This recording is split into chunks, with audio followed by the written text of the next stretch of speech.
Então, olha, essa aula aqui, entre hoje e a semana que vem, vai ser bem interessante, porque nós vamos falar sobre animismo, sobre terapia de vidas passadas, sobre contradições e mistificações. Provavelmente hoje nós vamos ficar só no animismo, talvez. Mas, enfim, a gente vai estudando até onde der, tá bom? Então vamos começar aqui. Então vamos começar falando do animismo pelo espiritismo. Então por que eu estou falando que é o animismo pelo espiritismo?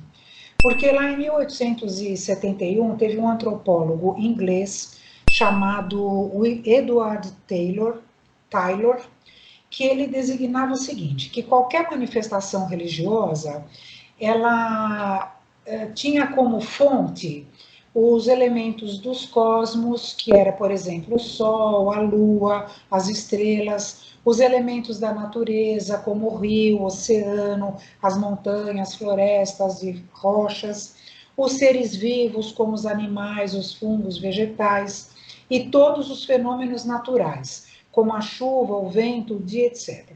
Então ele achava que essa palavra animismo, né, que ele usou pela primeira vez lá atrás, nessa época, em 1870, correspondia a qualquer manifestação religiosa que tinha como fonte tudo isso que eu falei agora. Porque o ânima significa energia, significa espírito, significa alma, significa tudo aquilo que tem vida. Então, e que pode ter até consciência. Então, eu não sei se vocês vão lembrar, logo no ano passado, exatamente na quarta, na aula que nós tivemos sobre lei de adoração, nós conversamos sobre algumas religiões e falamos sobre algumas religiões animistas, que eram justamente essas religiões lá atrás que acreditavam nas pedras, nos vegetais, nos animais. Então, são religiões que acreditavam que tudo provinha desses elementos. Aí cada povo acreditava numa determinada, num determinado segmento, por exemplo. Nós sabemos que, por exemplo, os índios, né, os indígenas, eles acreditam, né, muito nos poderes do sol, da chuva, do trovão.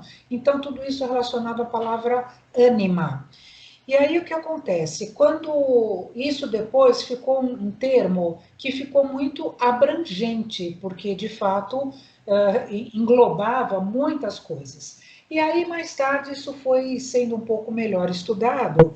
E aí o que aconteceu? Em 1950, olha, isso foi em 1871 que esse antropólogo definiu essa palavra como animismo.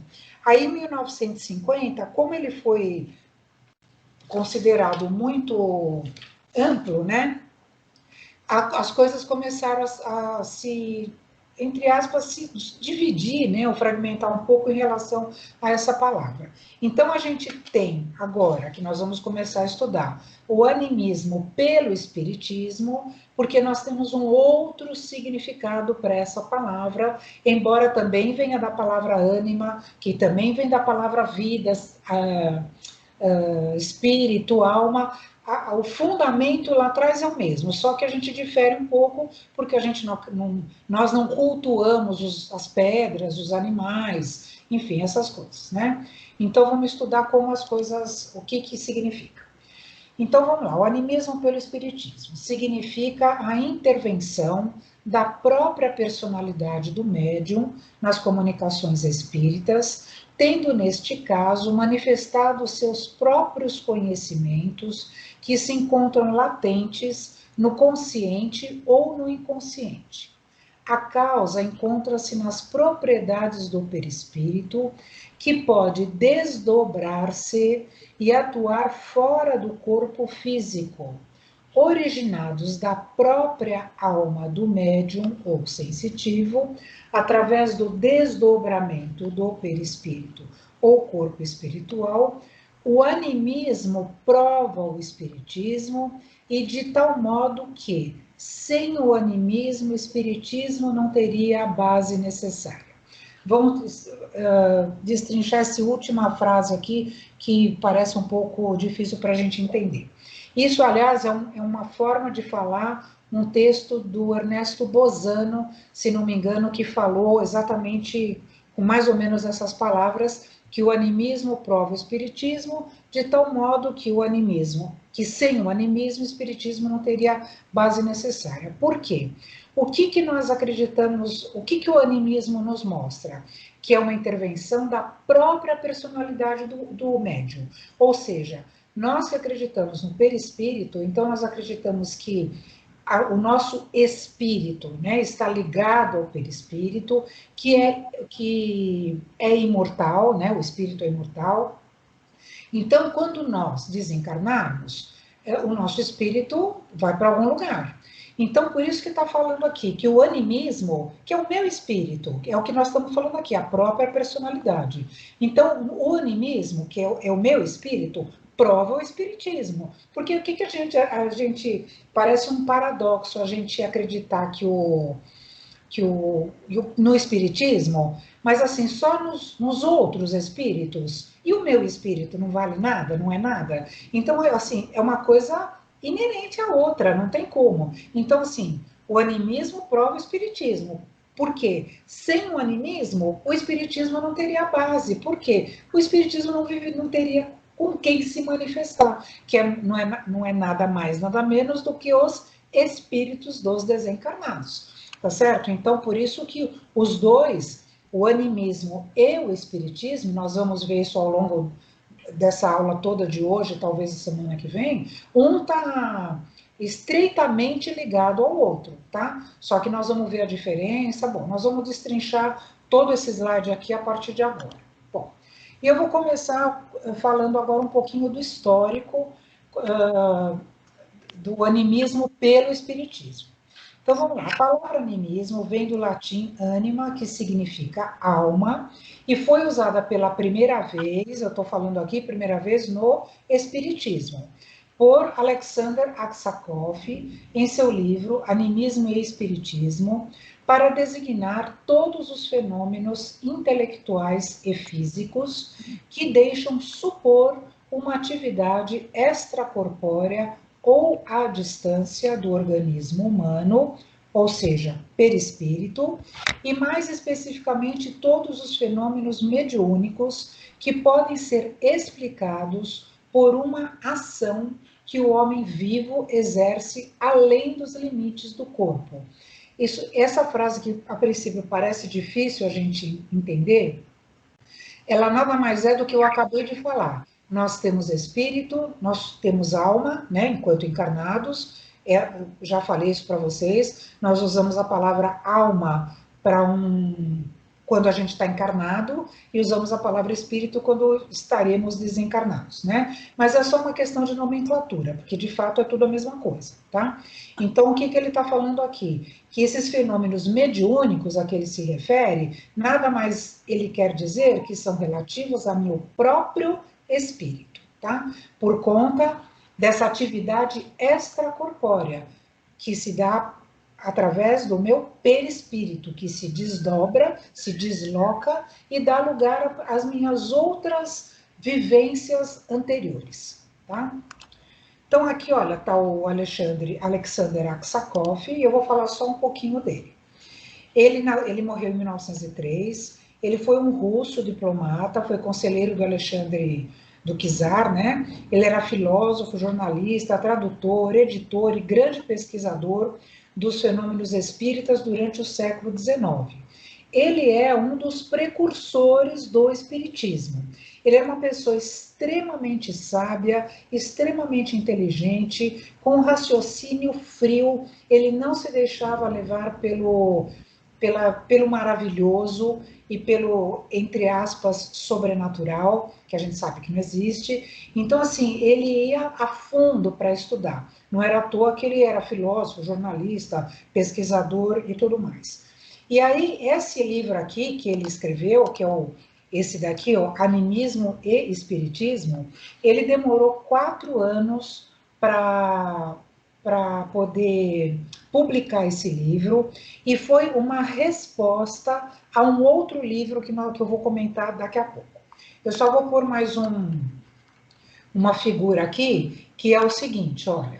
Aksakov observa a médium Eusápia Palladino em 1892. Vocês vejam aqui ele, ó, de barba, a médium Eusápia Paladino, e aqui ele está fazendo uma... Foi na época das mesas girantes, né?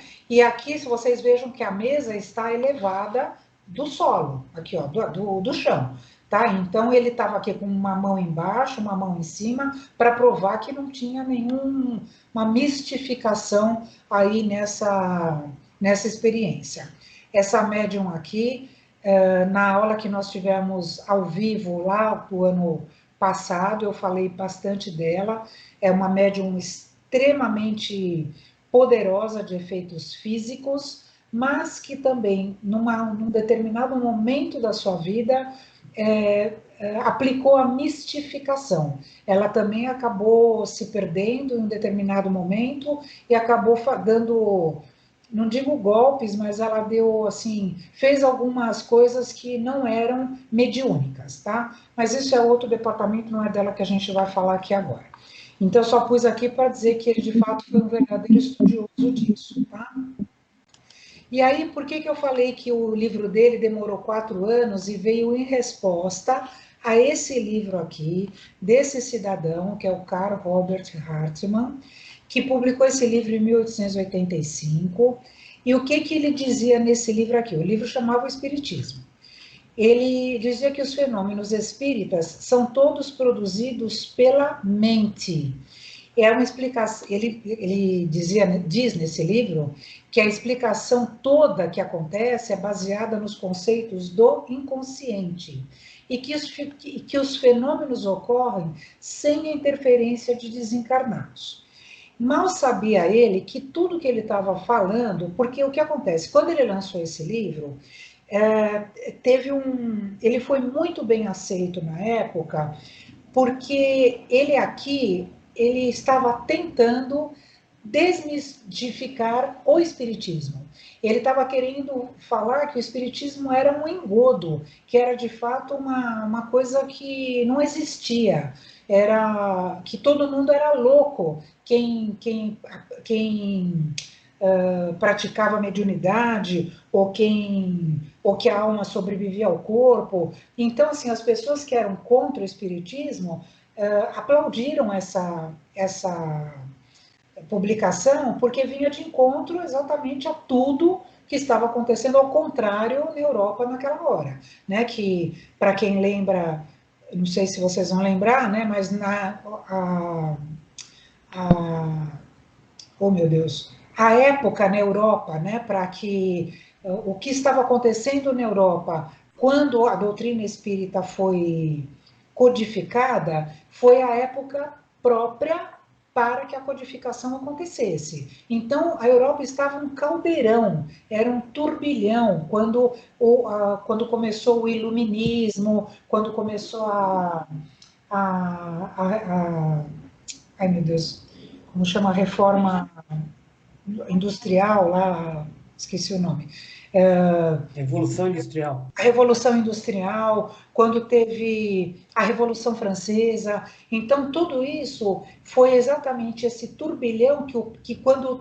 Imagina quantos espíritos reencarnaram naquela época, foram os pintores, os filósofos, os músicos, os escritores, todo mundo que de repente acordou para o quê? Para a imposição que a igreja fazia na época, né? E aí por isso que teve aquela liberdade, fraternidade, igualdade. Por que teve a época do iluminismo? Foi quando a razão se sobrepôs ao dogmatismo da igreja.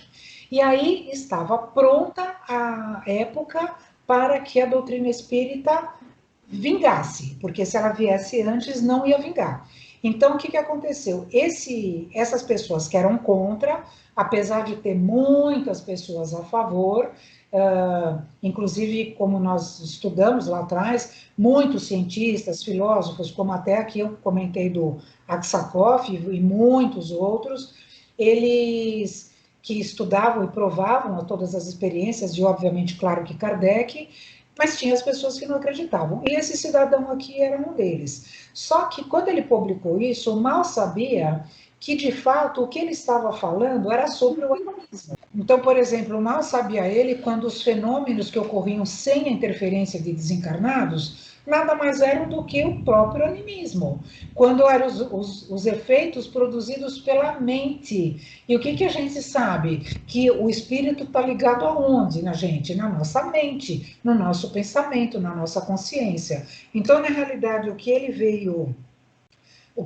esse livro veio trazendo, o Aksakoff, né, que nesse livro aqui, depois ele veio nada mais do que complementar tudo que esse outro cidadão aqui acabou falando. Por isso que essa obra aqui nada mais é do que uma réplica dessa daqui, só que com outra visão. Tá?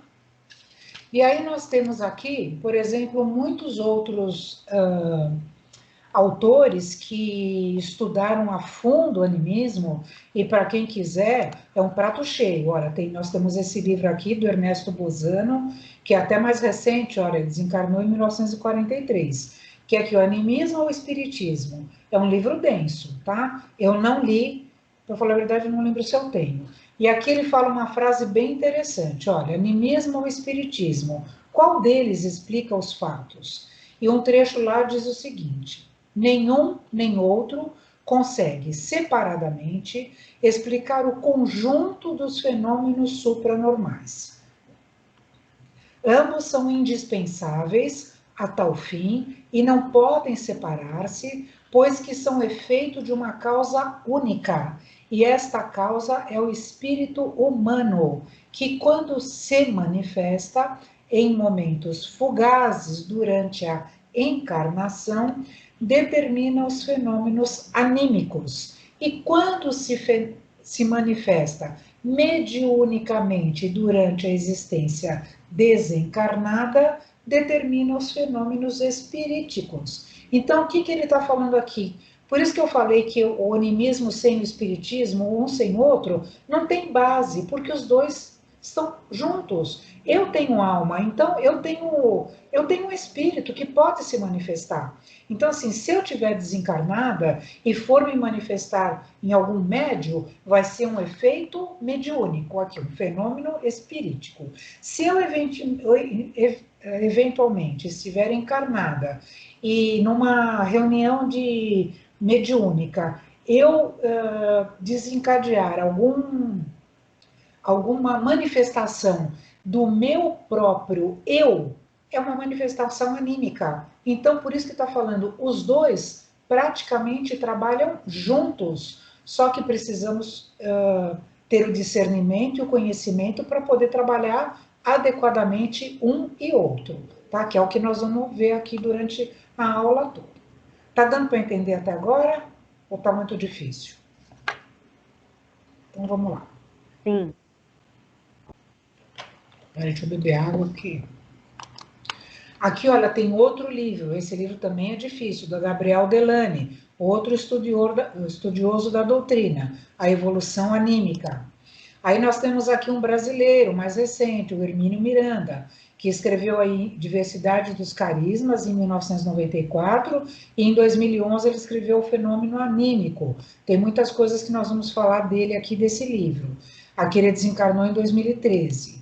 Aí nós temos um outro livro aqui do Carlos Bacelli, que é um autor bastante conhecido, e o Odilon Fernandes, são bastante conhecidos aqui de quem está acostumado a ler livros espíritas, que é Mediunidade e Animismo, um diálogo entre o médium e o espírito. Então, assim, literatura não falta para vocês lerem. Rose, você me perguntou se estava no livro do Médiuns ou dos Espíritos. Exatamente lá não está, mas aqui não vai faltar livro para você ler a respeito disso, tá? E aí, assim, bom divertimento, porque os livros são bem, bem densos mesmo. Bom, e aqui agora nós vamos começar a falar dos capítulos que eu tinha sugerido para vocês lerem. Então eu vou, já que eu percebi que alguns de vocês não leram, eu vou resumir o capítulo, porque de fato eles são muito grandes, são complexos, mas esses 3 capítulos, eles explicam muito tudo que a gente vai falar daqui para frente. Então, para vocês terem uma noção de como que se processa o animismo, por exemplo. Então, vamos começar por esse livro aqui, que é Nos Domínios da Mediunidade, que é um dos livros já com assim, do André Luiz, deve ser talvez o oitavo, 10º livro que ele escreveu. Como eu já comentei com vocês, se vocês quiserem ler a série do André Luiz, comecem do começo. Normalmente, na primeira, segunda página do livro, sempre tem os livros. Deixa eu ver se esse aqui. Esse não tem. Normalmente tem os livros na ordem que ele escreveu. Por exemplo, o meu aqui agora não tem, mas então comecem lá pelo Nosso Lar, pelos Mensageiros, pelos Missionários da Luz, se não me engano depois é No Mundo Maior, e aí vai vindo até chegar nesses aqui que são mais complexos, como nos domínios da mediunidade. E aí o que acontece? No capítulo 22, que chama Emersão do Passado, o André Luiz ele está em visita com um amigo dele, que acho que é Hilário, se não me engano, um amigo dele, obviamente lá na espiritualidade, e ele veio visitar uma reunião de desobsessão num grupo aqui de encarnados, presidido por um presidente, obviamente, chamado Raul Silva. E aí o que acontece? Estava lá, eu vou ler alguns trechos só para não me perder também. Então estava lá, tinha algumas pessoas que estavam lá para passar no tratamento.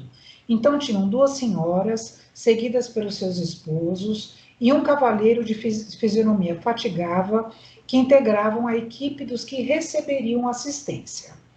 E aí tinham os médiums que estavam também ali apostos para que pudessem ajudar no trabalho de desobsessão.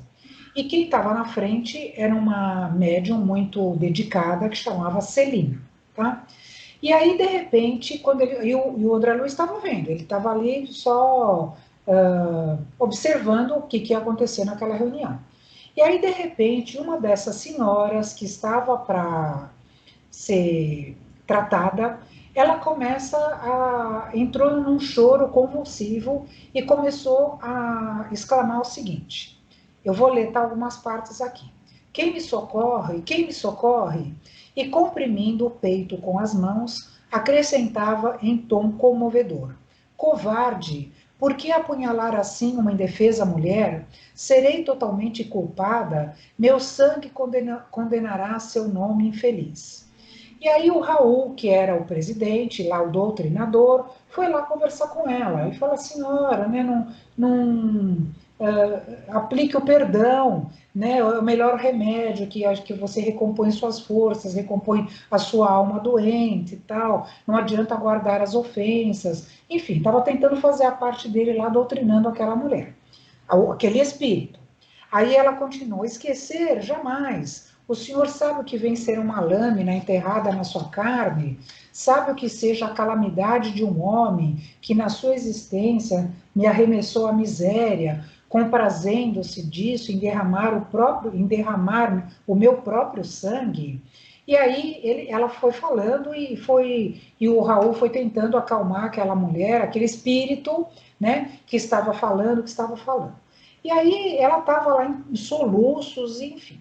E aí o André Luiz começou a ficar meio assim, meio cabreiro, né?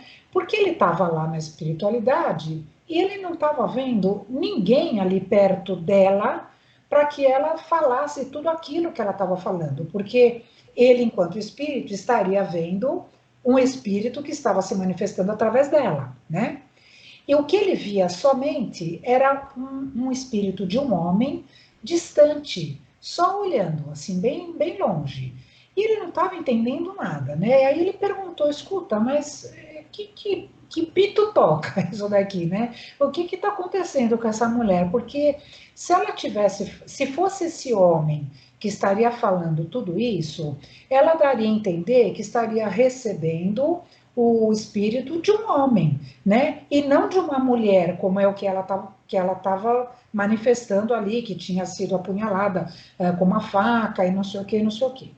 Tanto que ele falava: não vejo a entidade de quem a nossa irmã se faz intérprete. E aí o André Luiz falou: sim, observe em nossa vizinhança um triste companheiro desencarnado. Mas se ele estivesse telepaticamente ligado à nossa amiga, de certo a mensagem definiria a palavra de um homem, sem as características femininas. Então, de fato, eles não estavam entendendo o que estava acontecendo. E aí, como em todo o livro do André Luiz, o André Luiz sempre tem ali um mentor, né? Uma pessoa, um mentor, né? Alguém que lhe orienta, um orientador.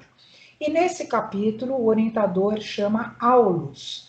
E aí ele veio falando o seguinte, ele veio explicar para o André Luiz e para o Hilário, que o André Luiz sempre está acompanhado de alguém também, um amigo dele ali para ir fazer as excursões dele. O Aulus vira e fala assim para eles: estamos diante do passado de nossa companheira. A mágoa e o azedume, tanto quanto a personalidade supostamente exótica de que dá testemunho, tudo procede dela mesma. Ante a aproximação de antigo desafeto, que era justamente aquele espírito que estava lá, mais ou menos próxima dela, que foi quem provocou tudo aquilo nela em outra encarnação, né? Ante a aproximação que ainda a persegue no nosso plano, revive a experiência dolorosa que lhe ocorreu na Europa no século passado e entra em seguida a padecer de imensa melancolia. Olha só que interessante essa frase. Recomeçou a luta na carne, na presente reencarnação, possuída de novas esperanças. Contudo, tão logo experimenta a visitação espiritual do antigo desafeto, a que ela se enleia, né, a que ela fica ainda, ela está ligada nele, necessita, através de vigorosos laços de amor e ódio, perturba-se-lhe a vida mental, necessitada de mais ampla reeducação. É um caso no qual se faz possível a colheita de valiosos ensinamentos. Então, aí o Hilário, o André Luiz, falou assim, mas então, isso daí o que significa? Então, ele fala, o Aulus continua. Isso quer dizer que nossa irmã imobilizou grande coeficiente de forças do seu mundo emotivo em torno de da experiência a que nos referimos, a ponto de semelhante cristalização mental, haver superado o choque biológico do renascimento no corpo físico, prosseguindo quase que intacta. Então, o que aconteceu? Nós sabemos que quando a gente reencarna, a gente esquece tudo o que aconteceu no nosso passado, pelo menos, sei lá, 90%, 95%.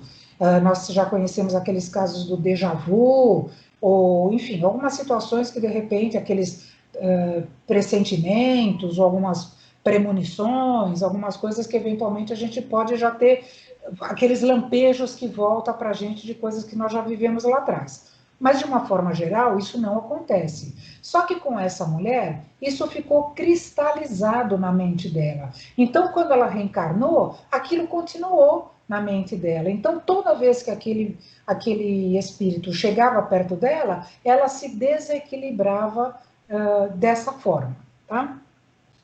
Então, aqui, olha, aí ele continua. É alguém que volta do passado a comunicar-se com o presente, porque ao influxo das recordações penosas de que se vê assaltada, centraliza todos os seus recursos da memória tão somente no ponto X, ele fala nevrálgico aqui, né? Vamos pôr, no ponto X em que viciou o seu pensamento. Então, o que acontece? Ela ficou de uma tal forma cristalizada com aquilo que qualquer desalinho que ela tinha, aquilo emergia. Por isso que o capítulo chama Emersão do Passado, né? Então, aqui, nossa amiga supõe encarnar uma personalidade diferente, quando apenas exterioriza o mundo de si mesma. E aí o Hilário perguntou assim, mas então é uma mistificação inconsciente? Ou seja, ele está perguntando, ele está questionando se a mulher não está sendo falsa né? Mesmo que inconscientemente, porque a gente vai ver aqui mais para frente, talvez a semana que vem, sobre mistificação, e a gente vê que é uma espécie de... O que é mistificar? É você ludibriar, é você passar por cima, entendeu? Então ele pergunta, então a mulher tá ludibriando, mesmo que inconsciente? E aí o Aulus responde o seguinte: muitos companheiros matriculados no serviço de implantação da nova era, sob a égide do Espiritismo, presta atenção, vem convertendo a teoria animista num travão injustificável a lhes congelarem preciosas oportunidades de realização no bem. Não nos cabe adotar as palavras mistificação inconsciente ou subconsciente para esse fenômeno. Na realidade, a manifestação decorre dos próprios sentimentos da nossa amiga, lançados ao passado, de onde recolhe as impressões deprimentes que se vê possuída, externando-as no meio em que se encontra. Então, o que acontece? Ela não está mistificando, ela só precisa de uma orientação. Então, daí a necessidade de, por exemplo, no caso aqui, o Raul, que era o doutrinador, ter aquele trato fraterno. E não se ele, por exemplo, for um médium que seja vidente e perceba, porque às vezes ele pode não perceber que esse caso é da própria mulher que está falando, né?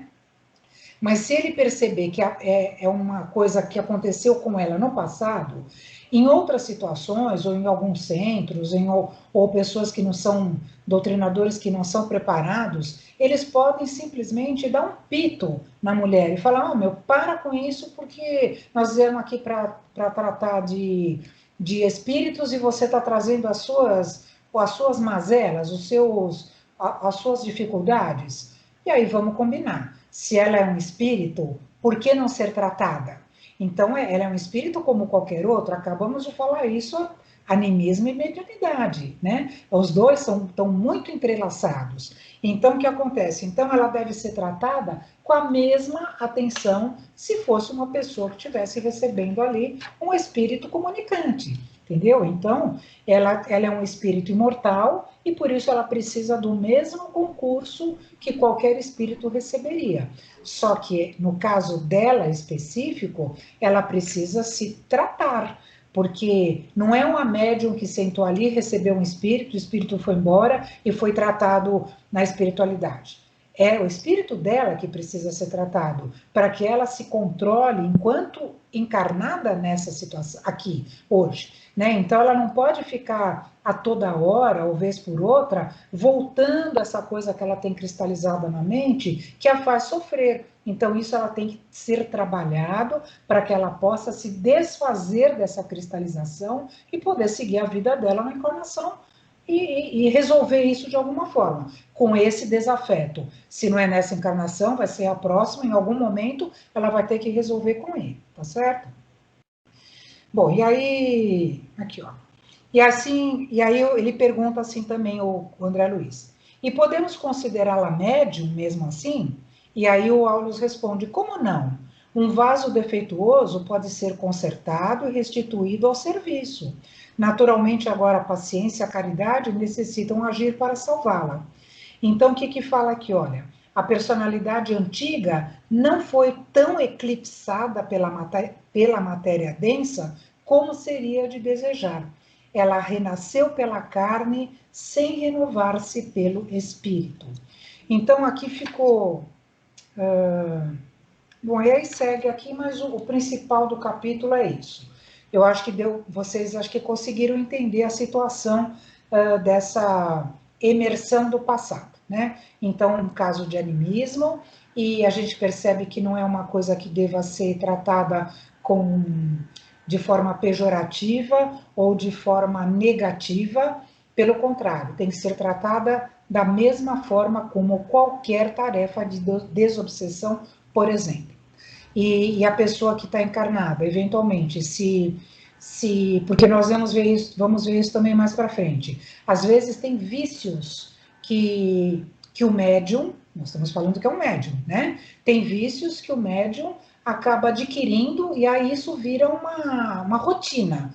Aí é outro departamento, tá? Mas a gente vai falar mais para frente a respeito. Então, esse era um dos principais capítulos que eu queria... Oi, pode falar. Eu não sei se eu não entendi, eu não captei, mas assim, quem está lá no plano dos espíritos, igual o André Luiz, ele viu a situação, viu aquele espírito afastado e foi explicado. Mas quem está no plano terreno, né, o médium, como que ele percebe isso? Aí eu não captei isso. Então, na realidade, o que acontece? No plano aqui da matéria, foi o que eu comentei. O Raul da Silva, né, o Raul Silva, que era o... Quer ver? Eu vou ler aqui um trechinho para vocês. Que era o... Quem estava presidindo lá a sessão, ele era uma pessoa capacitada, e foi como eu comentei. Ele percebeu do que se tratava, porque, de repente, ele poderia ser vidente. Então, você quer ver? Aqui eu vou falar uma aqui, ó. Nessa altura, Raul Silva, na condição de hábil psicólogo, convidou a doente ao benefício da prece.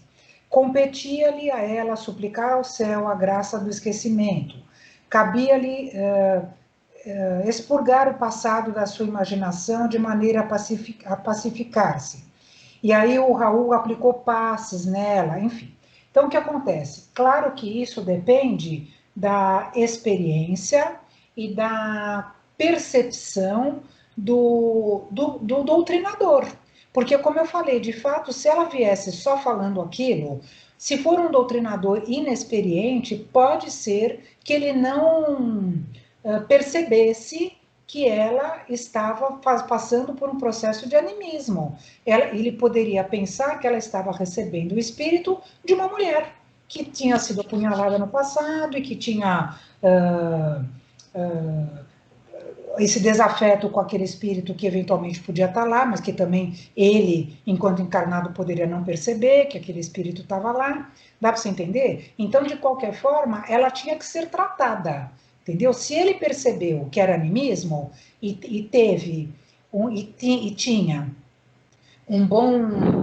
uma boa percepção, né? uma visão alargada de tudo que estava acontecendo, ele tratou dela da mesma forma como se fosse um caso de desobsessão, entre aspas, comum, entendeu? Então, assim, quem estava encarnado era o Raul, a mulher, e os outros ali que estavam para fazer a tarefa. Quem estava no plano espiritual era o André Luiz, o Aulus, o Hilário e esse verdugo dela, né, que era esse homem que tinha matado ela em outra encarnação. Deixa eu ver se eu entendi. A pessoa aciona o seu mecanismo de mediunidade, ainda que ela não tenha conhecimento da questão. Sim. Quando um suposto algoz ou uma pessoa que tenha uma ligação com ela do passado, esse mecanismo da mediunidade da pessoa é acionado e ela vem num transe de uma outra encarnação. Sim. E aí ela vai botando para fora um monte de coisa que aconteceu. Exatamente. Tá. Nesse caso... E ela deve ser tratada como se ela estivesse em tratamento, se auto-obsediando. Exato, mais ou menos. Eles falam que ela está meio com sonambulismo. Exatamente. Eu nem falei nisso porque a gente também vai falar mais para frente. Tá, mas olha o que acontece. Esse caso específico tinha uma pessoa lá atrás, uma pessoa que esfaqueou ela, enfim, que matou ela lá atrás. Nós vamos ver com relação a vícios de animismo, às vezes a pessoa pode ficar impressionada por um artigo de jornal que ela leu, entendeu? E aí, de repente, ela fica tão sugestionada que ela começa numa sessão lá de desobsessão, entre aspas, ali, ela começa a colocar para fora tudo aquilo que ela leu no jornal. Então, não é nem dela, entendeu? É dela, que aconteceu com ela. Ela está pondo para fora coisas que ela está vendo da cabeça dela, entendeu? Então, por isso que a gente tem que tomar alguns cuidados quando a gente for trabalhar com a mediunidade, tá? Mas isso a gente vai ver mais para frente, não vou atropelar agora, senão vocês vão ficar meio mais confusos ainda. Alguma outra dúvida ou ficou mais ou menos clara essa situação aqui desse capítulo? Alguém quer pôr mais alguma coisa? Bom, então agora eu vou para o próximo capítulo, que é esse daqui, do Mundo Maior, o capítulo 9, Mediunidade, que é enorme. Eu só vou falar do caso específico do capítulo, que supõe um animismo, mas a gente vai ver que não é, por isso que o capítulo chama Mediunidade. Mas quem tiver a chance de ler esse capítulo, olha, gente, muitas coisas que nós conversamos, mas muitas mesmo que nós conversamos nas aulas passadas dos médiuns, ele fala aqui. E eu juro por Deus, quando eu estava lendo, eu falava, meu Deus, eu falei isso para os alunos, assim, é muito interessante, porque vai só acrescentando tudo aquilo que a gente está estudando. E para vocês que amanhã estarão trabalhando como médiums, eu acho assim muito importante a gente ter esse conteúdo da doutrina para a gente saber entender, diferenciar e discernir, ter bom senso e amadurecimento, né? Por isso que eu falo, tem que estudar, tá? Bom, então eu vou contar o caso aqui, vou resumir o capítulo inteiro. Então, o que acontece? O André Luiz, em outro livro, né, obviamente, ele também ia para um centro. Ele aqui, o mentor dele nesse livro aqui é o Calderaro, e aí ele foi para um centro também ver o que estava acontecendo, o que ia acontecer naquele centro. Aí, quando ele chegou lá, ele viu que tinha uma pessoa, um desencarnado, um espírito, que era médico, foi médico assim como ele. E aí ele falou, nossa, que legal, você também é médico, tal. Aí ele falou assim, eu estou preocupado com algumas coisas que estão acontecendo no planeta, tal, e eu vou passar uma mensagem. E aí no círculo de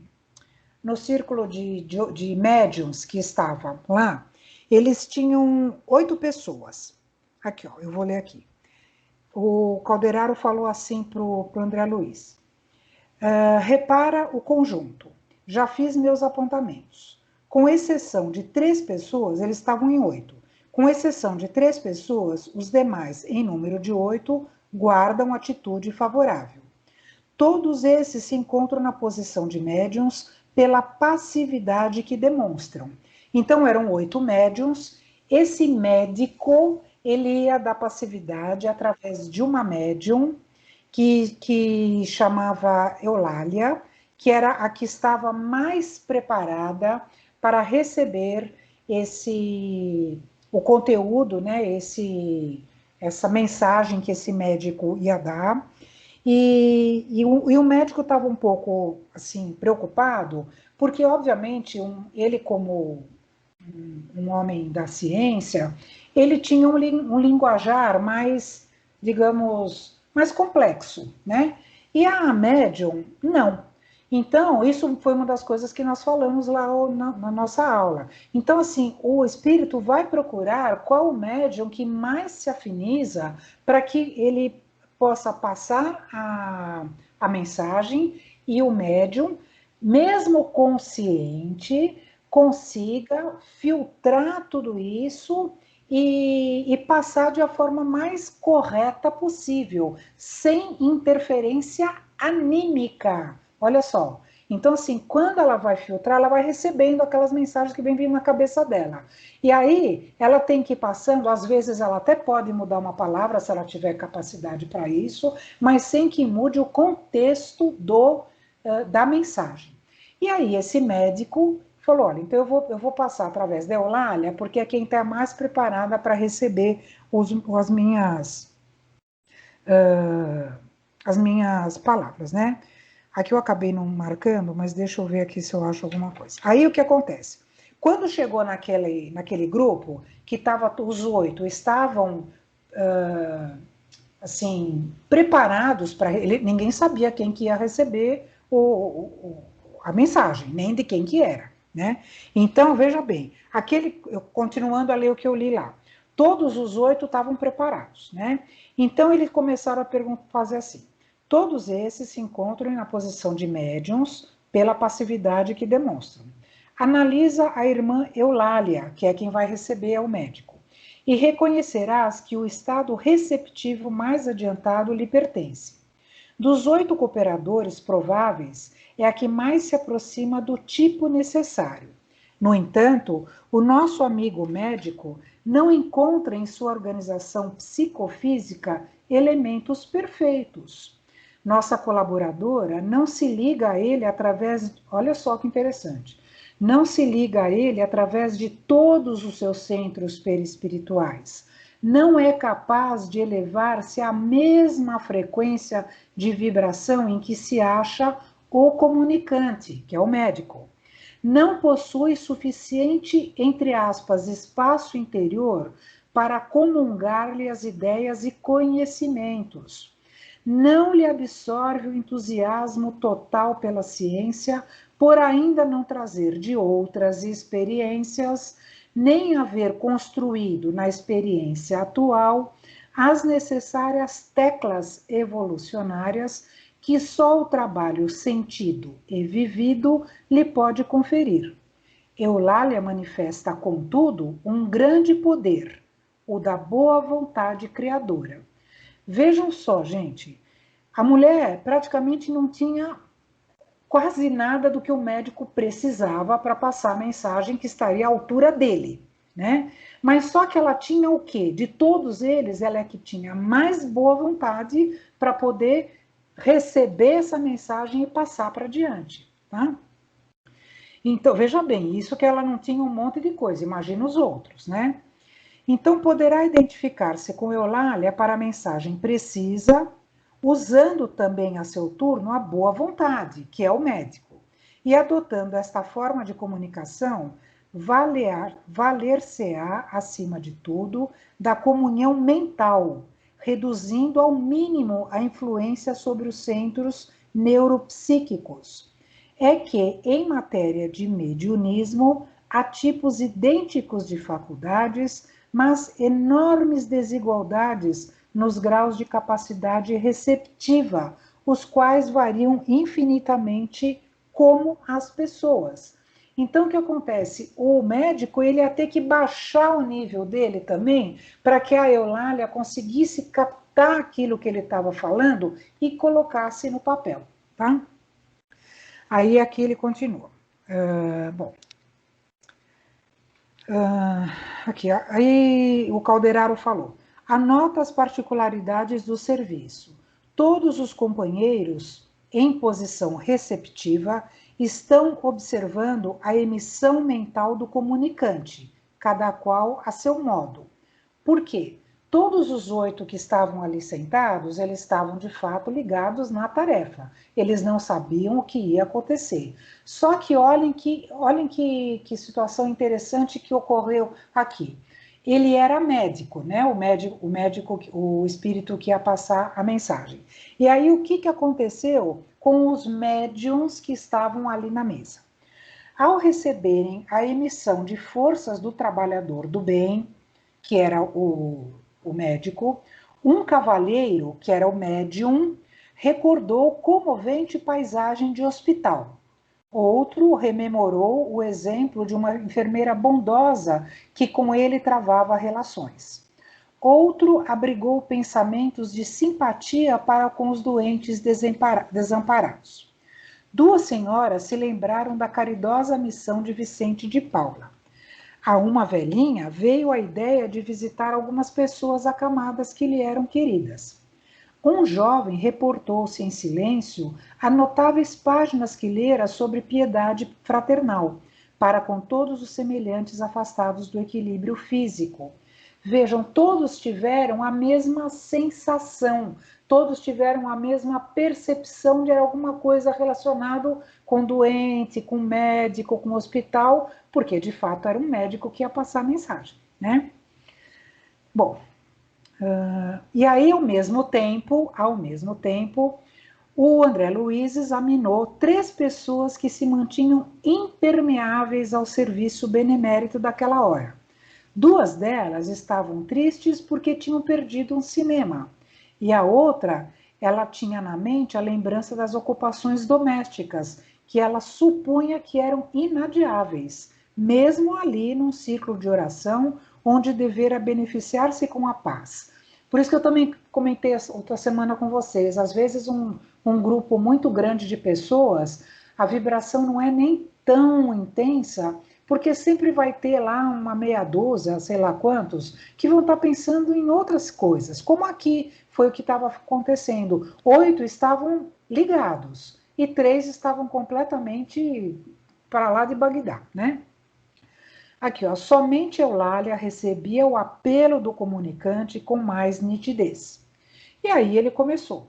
Decorridos alguns minutos de expectativa e de preparo silencioso, a mão da médium, orientada pelo médico e movida em cooperação com os estímulos psicofísicos da intermediária, começou a escrever em caracteres irregulares, denunciando o natural conflito de dois cosmos psíquicos. Olha, olha que interessante, eram duas mentes, né, ali, a dela e a do médico. Então, obviamente que isso fica ali, entre aspas, entrelaçado e acaba dando uma perturbada até na escrita da pessoa, né?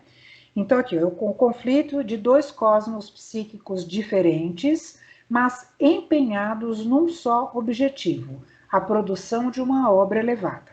E aí o médico começou ele deu uma mensagem, que eu não vou ler, mas é uma mensagem relacionada ao divino médico, que é Jesus, na construção do bem, na boa vontade, em seguir em frente, nas bênçãos divinas, enfim. Foi uma mensagem de um teor elevado, mas assim mesmo mais baixo do que ele poderia ter feito, para que a Eulália pudesse captar, né? E ponto, aí acabou. O comunicante assinou o nome e daí alguns minutos encerrou a tarefa. E aí começou. Aí a presidente da sessão começou o estudo e o debate da mensagem, que é normalmente o que se faz quando vem as mensagens espíritas, que são psicografadas. O dirigente lê a mensagem para a gente ver o que pode tirar de proveito daquilo. E aí, veja bem, concordou-se em que era edificante na essência, mas não apresentava índices concludentes de identificação individual. Não procedia possivelmente do conhecido profissional que a subscrevera. Faltavam-lhe os característicos especiais, pois um médico usaria a nomenclatura adequada e se afastaria das coisas comuns. E aí o que aconteceu? A tese animista veio como tábua de salvação. E aí a Eulália foi crucificada, porque acharam que tudo que ela escreveu tinha sido da cabeça dela. Vejam só o trabalho que nós damos para o plano espiritual. Porque o que aconteceu? Foi todo um preparo para tudo dar certo, para a Eulália receber o médico, baixar um pouquinho o nível dele para poder passar. E aí, quando vem uma mensagem, é legal, mas não deve ser do médico que escreveu, porque ele não ia escrever assim de uma forma tão simples. Vejam como nós somos exigentes. Quando eu comentei com vocês a semana passada que quando assina, quem assina, né, a psicografia, que isso é de menos importância, né? O que importa, o que é a mensagem que vem. Só que lá eles estavam preocupados com isso, né? Então aqui, aí ficou. Aí claro que o médico lá na espiritualidade estava percebendo, tá? Eles estavam assistindo tudo o que estava acontecendo. E aí continua. O comunicante, em nosso plano de ação, dirigiu-se desapontado para o meu orientador e comentou: ora essa, jamais desejei despertar semelhante polêmica doméstica. Pretendemos algo diferente. Bastar-nos-ia um pouco de amor pelos enfermos, nada mais. Vejam só, né? Os espíritos lá tentando passar uma mensagem edificante e aqui o pessoal brigando para saber se a Eulália tinha feito uma coisa da cabeça dela, se o médico era de verdade, que ele não escreveu as palavras certas. Vejam só que como nós conseguimos deturpar tudo, né? É o ego. Exatamente, Bom, aí a médium ouvia as definições preciosas com amargura, Claro, porque ela sabia que não era da cabeça dela, né?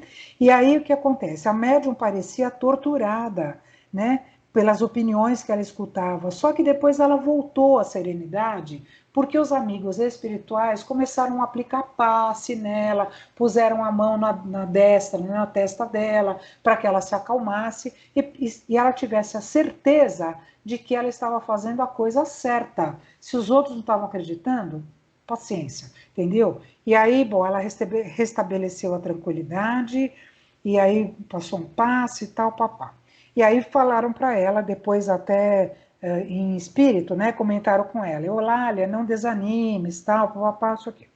E aí, então, a gente vê que esse... Peraí, deixa eu ver se eu acho mais um. Então, o que, que a gente vê? Que esse caso completamente diferente daquele caso que nós vimos antes, né? Então, aquele caso poderia ter passado, da imersão do passado, por uma desobsessão comum, dependendo de como o doutrinador percebesse o que fosse, né? E aquela mulher ia ser tratada de qualquer jeito, e aqui foi uma psicografia que foi passada da forma mais trabalhada possível e foi tido como uma tese animista. Tá? Então, Oi, é o segundo capítulo. Fala. O doutrinador não tinha o preparo que o outro lá, o Raul Silva. Mas, assim, no caso a Eulália, ela teria esse domínio de saber que aquilo não foi dela, não foi um animismo? Sabia, ela sabia, e o médium tem como saber. Quer ver? Deixa eu Então, ver as se pessoas tinham que simplesmente confiar na trabalhadora, né? Exatamente, exatamente, tá? Deixa eu ver uma coisa aqui. Quer ver? Ó, eu vou ler aqui um outro trechinho. Nossos amigos encarnados nem sempre examinam as situações pelo prisma da justiça real. Eulália é colaboradora preciosa e sincera. Se ainda não completou as aquisições culturais no campo científico, é suficientemente rica de amor para contribuir com a sementeira da luz. Encontra-se, porém, desabrigada entre os companheiros invigilantes. Permanece sozinha e, assediada como está, é suscetível de abater-se. Vamos auxiliá-la. Então foi quando aí eles aplicaram passe nela e falaram né, para a consciência dela, e foi aí que ela foi se acalmando, e aí ela tem a certeza de que tinha feito o trabalho correto. Entendeu? Ficou claro isso? Sim. Tudo bem? Bom, então esse é o segundo capítulo, tá? E aí nós vamos para o terceiro capítulo, que alguém quer falar alguma coisa? Eu só queria voltar um minutinho aí. Fala, pode falar. As pessoas que estavam com ela na roda, lá no acompanhamento dela, não deveriam ter um discernimento também de saber o que estava acontecendo, como médiums? Não, não necessariamente. Por isso que todos tiveram uma inspiração, todos foram inspirados, né? Um pensou numa doente, um pensou num não sei o que, um pensou não sei o que lá, mas só a Eulália que estava plenamente preparada para receber aquilo. Então, os outros, eles estavam em sintonia, eles poderiam estar em vibração, mas não necessariamente eles poderiam estar, entre aspas, entrando, mergulhando naquela situação, porque aquela situação era a da Eulália com o médium, com o médico, entendeu? Era o médico e ela, não eram os outros, entendeu? Então, os outros não tinham como estar junto naquela situação. É um médium e o espírito, entendeu? Não é um negócio coletivo. Se é talvez essa pergunta que você está falando. Não, assim. Tudo bem, eu entendi, mas eu digo por causa da mensagem que ela passou, das pessoas desacreditarem nela, sendo as pessoas que estavam ao lado dela sendo médiums, entendeu?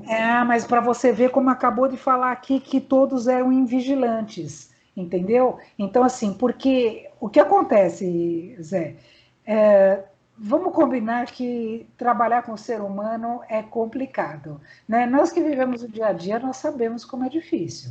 Então, mesmo as pessoas ali, imbuídas de bom senso, imbuídas assim pode ser comigo, podia ser com qualquer um deles, eventualmente, que ocorresse aquela mensagem. Só que ela estava mais preparada para isso. E aí, quando vê a mensagem, começa a vir aquelas dúvidas, né? Que foi exatamente o que eu vou falar agora nesse capítulo aqui, que foi que nós já estudamos esse capítulo, e aí vai concluir essa resposta sua, eu acredito.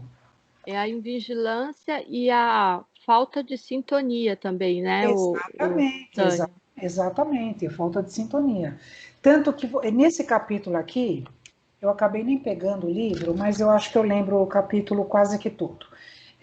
Vocês vão lembrar também que nós já conversamos. Foi quando num centro espírita também tinha os trabalhadores, e aí o Dionísio, ele desencarnou.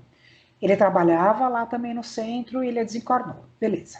E aí passou um tempo, a família queria a todo custo que ele viesse dar uma mensagem. Deixa eu só pegar meu livro aqui rapidinho para ver se eu também não perco mais não. Tá?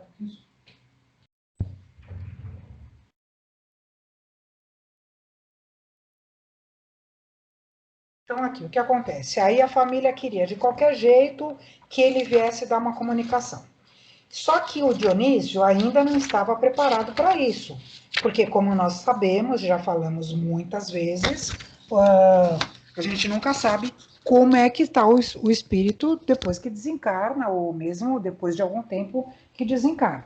Então, o que acontece? Mas foi muito grande a pressão para que ele se comunicasse. E aí, o que aconteceu? O mentor, que era Alexandre, nesse livro aqui, o orientador do André Luiz chama Alexandre, virou e falou assim, tá bom, então nós vamos mandar o Dionísio se preparar e ele vai dar a mensagem. E aí quem vai receber a mensagem é a Otávia, que a Otávia era uma médium tipo da Eulália, uma pessoa super dedicada, super devotada, enfim.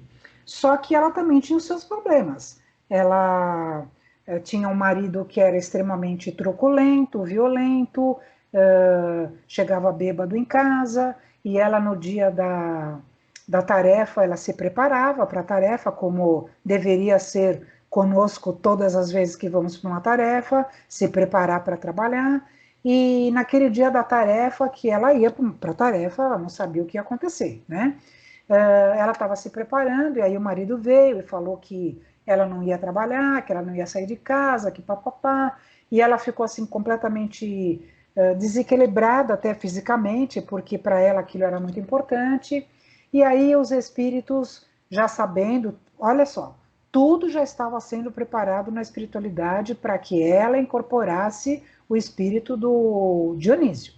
E aí eles lá mexeram os pauzinhos, e aí chegou uma cunhada na casa dela e convenceu o irmão, né, que era irmão dela, o marido da Otávia, que ela tinha que ir, que ela ia junto para a tarefa, que ele não precisava se preocupar com ela, papapá, e acabou indo.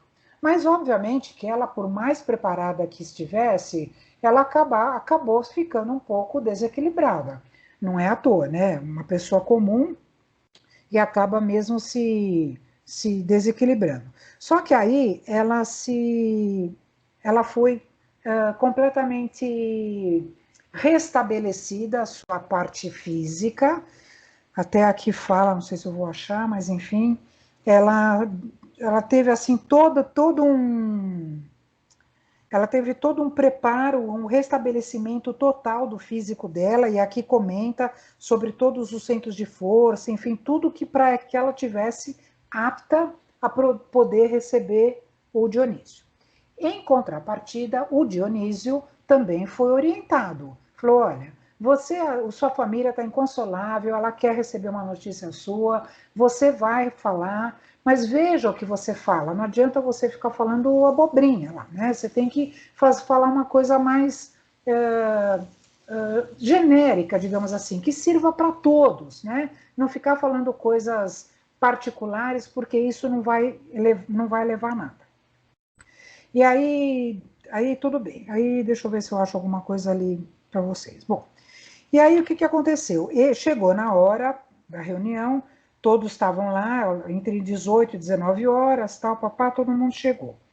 Aí ela foi harmonizada, o Dionísio entrou no aposento, né, também junto, ele foi levado, e aí dizendo aqui, ó, Otávia é uma excelente colaboradora de nossos serviços espirituais, mas pela força das provas necessárias à redenção, permanece unida a um homem ignorante e cruel. E aí aqui conta toda essa história do marido dela, e aí até achando que ela ia ser substituída, porque ela de fato não estava numa situação muito...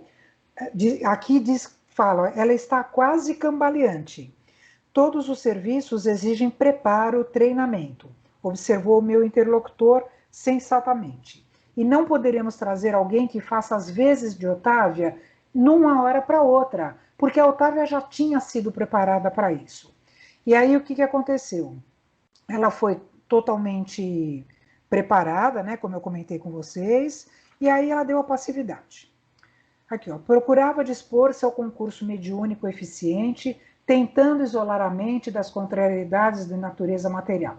Aos poucos, sob a influenciação de Euclides, que era o mentor, um dos amigos espirituais, formou-se um laço fluídico que ligou a médium ao próximo comunicante, que era justamente o Dionísio. Dionísio começou a falar-lhe de suas necessidades espirituais, comentando a esperança de fazer-se sentir junto da família terrena e dos antigos colegas de aprendizado espiritualista, notando eu, né, o André Luiz, que a médium lhe registrava a presença e a linguagem, em forma de figuração e lembrança, aparentemente imaginários, na esfera do pensamento.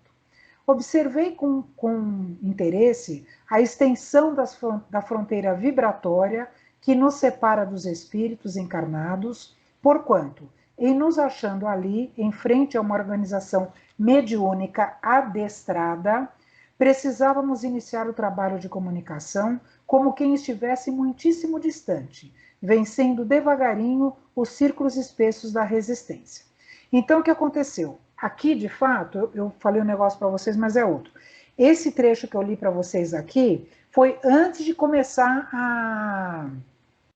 a reunião. Foi uma inspiração que a Otávia teve, que ela lembrou do Dionísio e acabou se, enfim, lembrando das situações que eles viveram ali enquanto trabalhavam juntos, no centro, né? Então, o que acontece? Ela ali já estava sendo preparada, sem até que ela soubesse. Mas, enfim, ela já estava sendo preparada para o que iria acontecer mais tarde. Bom, aí aqui começa, peraí. Aqui, ó, como sempre, os trabalhadores de nosso plano, olha só, lá, né, no plano espiritual, eram numerosíssimos nos múltiplos trabalhos de assistência, preparação e vigilância. Enquanto alguns amigos ansiosos e a família do comunicante, constituída de esposa e filhos, aguardavam a palavra de Dionísio, muito grande era o nosso esforço para melhorar a posição receptiva de Otávio. Achei o que eu queria falar dela. Alexandre, como de outras vezes, esmerava-se em ministrar o exemplo da cooperação sadia. Determinou que alguns colaboradores dos nossos auxiliassem o sistema endócrino de maneira geral e propiciassem ao fígado, tudo da Otávia, né? Melhores recursos para a normalização imediata de suas funções, estabelecendo determinado equilíbrio para o estômago e intestinos, em virtude das necessidades do momento, para que o aparelho mediúnico funcionasse com a possível harmonia. Pronto, agora que vai começar a reunião. Então, ela já estava harmonizada, e aí, às 20 horas, começou, então, a reunião. Aí foi feita uma oração, e papapá, e aí, bom, aí o Dionísio veio e passou uma mensagem para...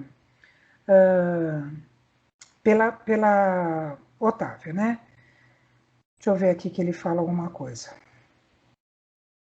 Aqui, ó, reconheci, o André Luiz falando, reconheci que o processo de incorporação comum era mais ou menos idêntico, olha que bonito esse negócio aqui, ao da enxertia da árvore frutífera.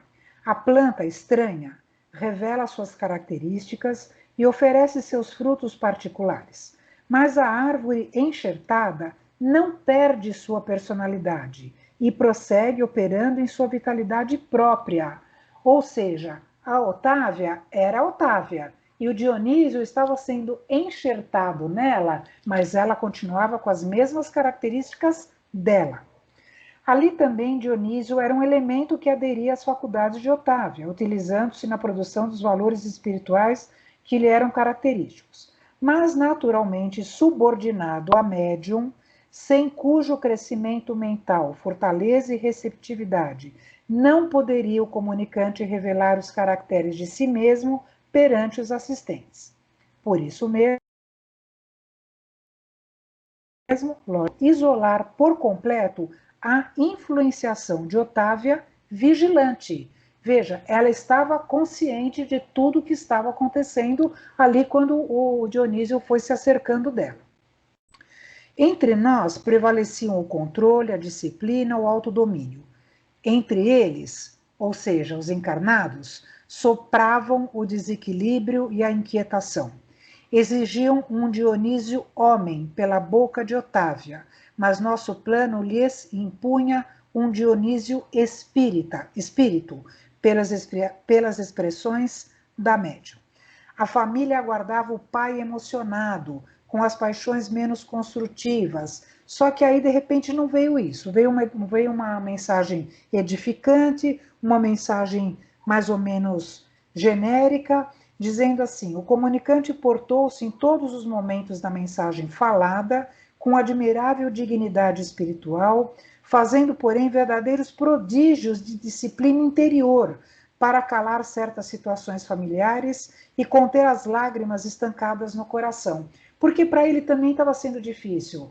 Claro, primeiro que ele já não estava tão preparado assim para falar. Segundo, que ele foi orientado do que ele tinha que conversar. E terceiro, ele estava ali na frente da família. Então não tem como não ter uma certa emoção. E aqui está falando que ele se portou de uma forma digna, né? O manifestante ofereceu os possíveis elementos de edificação, de identificação pessoal, mas a pequena congregação de encarnados não recebeu a dádiva como seria de desejar. Ou seja, 4/5 dos assistentes não aceitavam a veracidade da manifestação. Somente a esposa de Dionísio e alguns raros amigos sentiram-lhe efetivamente a palavra viva e vibrante. Os próprios filhos internaram-se pela região da dúvida e da negativa. E aí o que acontece? Outra vez entrou a parte do animismo, porque aí eles acharam o seguinte: como a Eulália, a Otávia, conhecia o Dionísio, então eles achavam, principalmente os filhos, que ela estava falando da cabeça dela, tudo aquilo que estava acontecendo. E ou seja, a tese animista novamente estava imperando ali, ó, estava até dizendo: o animismo é uma erva daninha em toda parte. Nosso intercâmbio com o plano invisível está repleto de lamentáveis enganos. E aí discorre aqui dizendo que, de fato, ela ficou também da mesma forma que a Eulália, no outro, ela ficou muito chateada, porque ela sabia da competência dela, da seriedade do trabalho dela, e também ela foi consolada pelos amigos espirituais e também foi confortada para que ela seguisse o seu caminho da forma como ela sempre trabalhou no centro e tudo mais, tá? Então, o que acontece? Esses 3 capítulos que eu estou pondo para vocês, que já foi quase que a aula toda, praticamente, vem disso tudo que nós vamos discorrer. Eu estou vendo que essa aula não vai dar 2, vai dar 3, sobre agora essas teses animistas, tá? Então, nós vimos, de fato, no primeiro capítulo, o animismo de verdade, e nessas 2 agora, um suposto animismo por parte de terceiros, e que na realidade foi o quê? Uma mediunidade. Foram espíritos que vieram falar através dos médiuns, tá? Então, agora nós vamos começar a destrinchar isso daqui. O que acontece?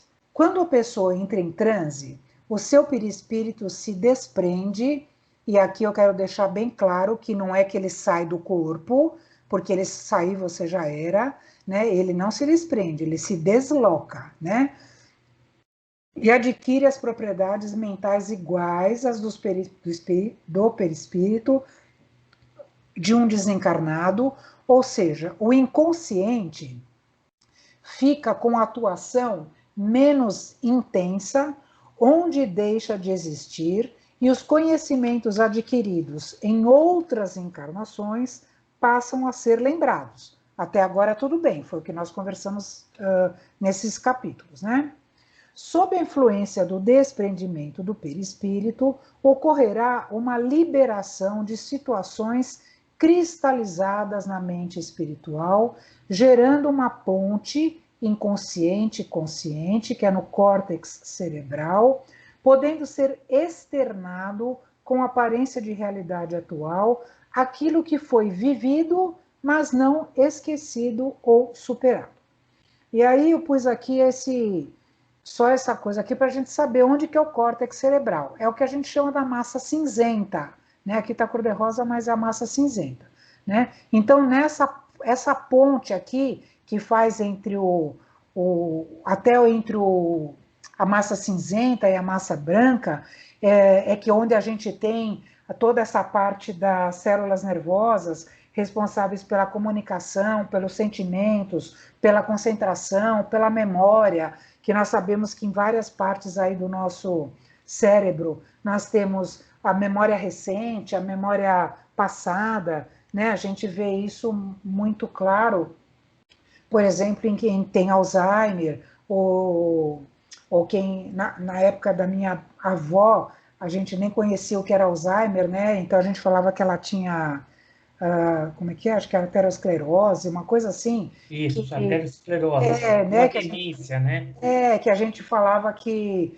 Hoje nem se fala isso, porque eu acredito que o Alzheimer acabou sendo identificado, né, estudado, e a gente vê como a pessoa não se lembra muitas vezes do passado, ou só se lembra de passado recente, ou ao contrário, às vezes só se lembra do passado lá atrás e coisas recentes não lembram. Então nós vemos como o nosso cérebro é complexo.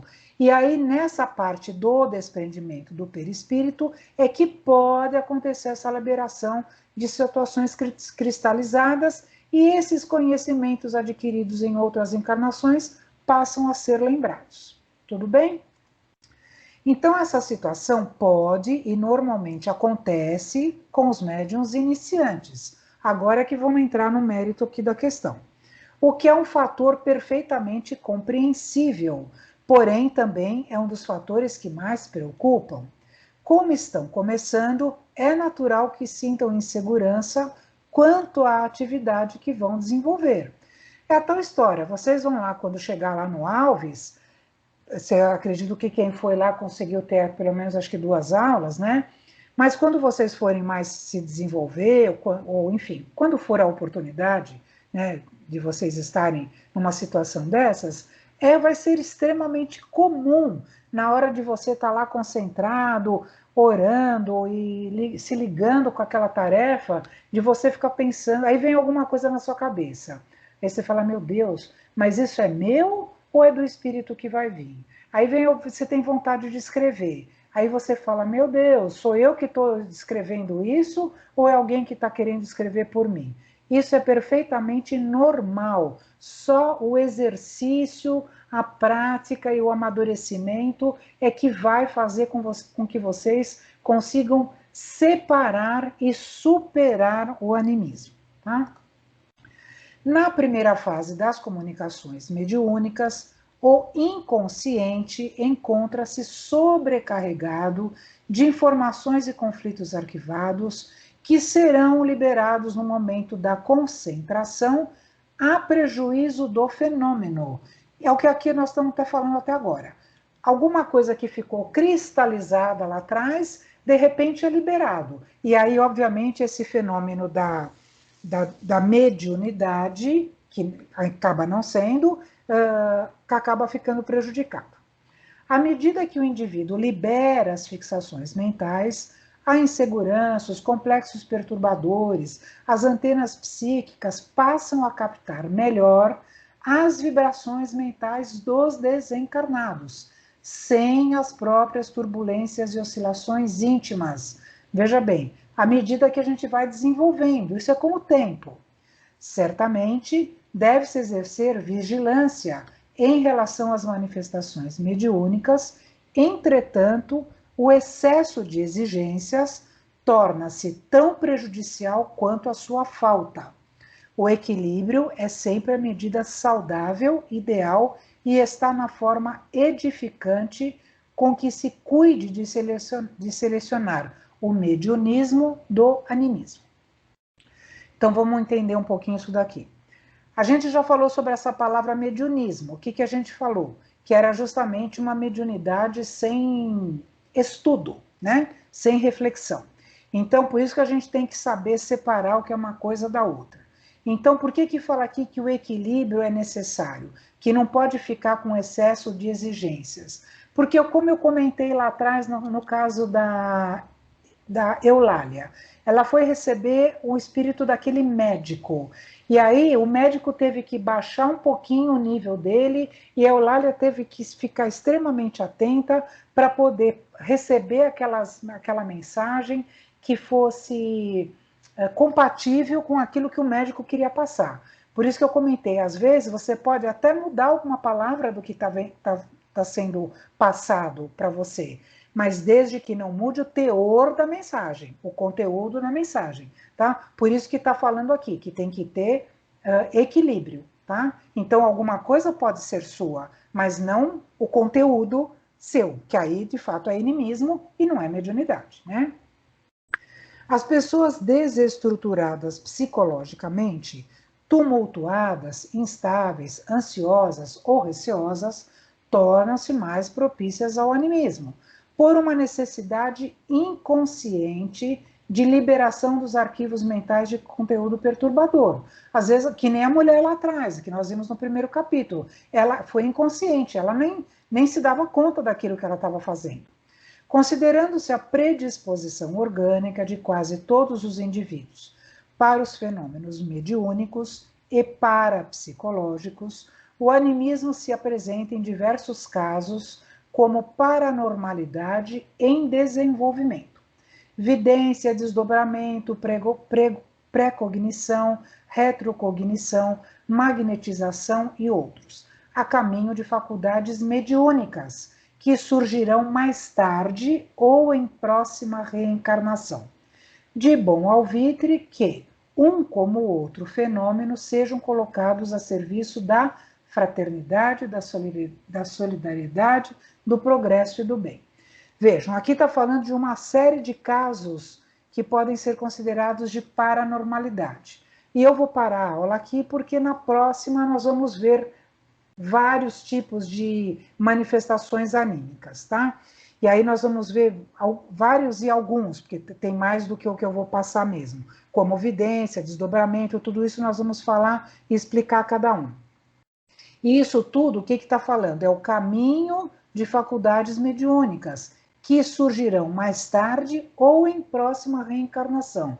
Olha como isso é importante. Não é porque a gente também está estudando tudo isso agora que eu amanhã vou sair escrevendo, falando e vendo e ouvindo os espíritos ou eu fazendo pondo para fora alguma coisa anímica minha, percebe? Isso tudo é com o tempo, né? Isso tudo, se eu tiver que tratar alguma coisa cristalizada minha, que eu seja tratada a respeito. Se eu tiver que passar a orientação, ou der a passividade para um determinado espírito, que eu também o faça de forma natural e consciente, preparada para isso. Por isso que a gente está falando, se não for hoje, amanhã, tanto faz.